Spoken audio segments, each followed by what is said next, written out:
There is a person from your past your mind refuses to forget. Your brain is trying to complete a story that feels unfinished. Once you name the need, you can find new ways to fill it. You can give yourself the validation you sought from them. You can build a life that feels inherently safe and stable. You can seek excitement through new hobbies and adventures. You become the source of what you were searching for in them. This is the ultimate psychological shift.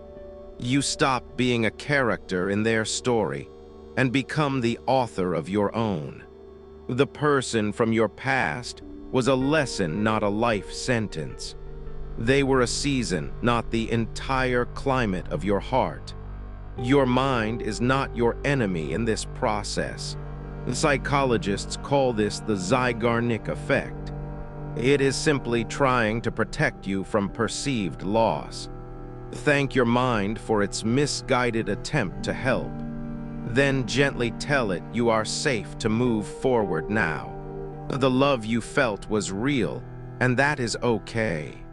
The pain you feel is real, and that is okay too. But your future is waiting for you to show up fully.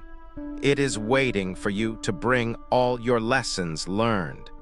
It is waiting for you to be present, not haunted. Letting go is not an act of betrayal against the past. Letting go is an act of loyalty to your future self. Your mind clings to unresolved situations and unanswered questions. That person's memory does not have to leave your mind. It just needs to be moved from the throne to the archives. It can become a reference, not a ruler. A part of your history, not the director of your present. You can wish them well in your heart and still move on. Your peace is found not in forgetting, but in releasing the weight. An unfinished argument feels heavier than a concluded one. An unsent letter holds more power than one that is mailed. That person represents a chapter you never got to close. Your brain keeps replaying the tape, searching for an ending. But there is a deeper, more hidden reason they linger. It is rarely about the person you actually knew. It is about the person you needed them to be. And you have tried everything to let them go. You are not in love with a memory. You are in love with a potential. You are haunted by the future you once imagined. The ghost of what could have been is a powerful phantom. Your mind has built a shrine to a fantasy, and you are the one who keeps lighting the candles. This person became a symbol for something you crave. Perhaps they represented safety during a time of chaos, or they made you feel seen when you felt invisible. They might have been your anchor in a stormy period. You have rationalized the reasons it ended. Your brain has linked their memory to a core emotional need.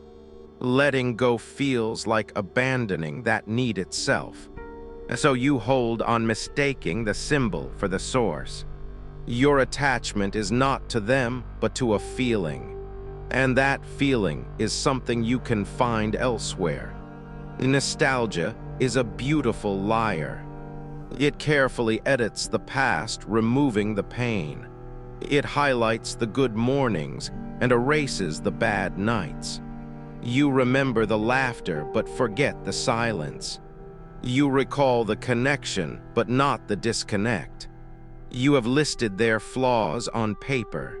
Your mind has created a curated museum of the relationship. And you are the only visitor walking through alone. Every time you visit, you leave feeling emptier. Because the museum is an illusion. The real place was messy, complicated, and human. The person you are thinking of does not exist anymore. And truthfully, they never fully existed in that perfect form. You are comparing your present messy reality to a polished fiction. This creates a psychological trap that is hard to escape. Your brain is also wired for connection and loss. You have told yourself you are better off. Neural pathways were carved with every shared experience. Think of these pathways like trails in a forest. The most traveled paths are the easiest to walk. Your thoughts naturally drift down these familiar trails. Every time you reminisce, you widen the path. You are reinforcing the very neural circuit you want to quiet. But you can consciously build new trails. You can redirect your attention when the old path calls. This is not about erasing the memory. It is about robbing it of its emotional power. Yet their memory returns in quiet moments. There is another, more unsettling reason they stay with you. Sometimes an unfinished story protects you from a new one. Holding onto the past can be a form of emotional safety. It shields you from the vulnerability of a new beginning. It is safer to live with a familiar ghost than an unknown person. Your mind uses this memory as a defense mechanism. You tell yourself you are not ready to move on. But the truth is you are afraid of what moving on means. It means accepting that chapter is truly over. It means facing the uncertainty of the future alone. A song, a scent, a random thought brings them back. It means risking heartbreak all over again. So the ghost becomes your comfortable, painful companion. You have to ask yourself a difficult question. What are you getting from holding onto this person? What purpose does this longing serve in your life today? Does it make you feel romantically loyal? Does it protect you from the effort of dating? Does it help you avoid dealing with your own loneliness? Be brutally honest with your answers. The payoff is the hidden engine of this entire cycle. This is not a sign of weakness. Once you see the payoff, you can choose to dismantle it. The key is not to fight the thought. Fighting a thought gives it more energy and focus. The real power lies in changing your relationship to the thought. When the memory arises, do not engage in the story. Simply acknowledge it like a cloud passing in the sky. You can say to yourself, "Ah, there is that thought again." Notice it with curiosity, not with judgment or panic. Then gently guide your attention to your breath. Anchor yourself in the physical sensation of this moment. This is a signal from your deepest psychology. This is how you stop the emotional hijacking. You must also complete the story on your own terms.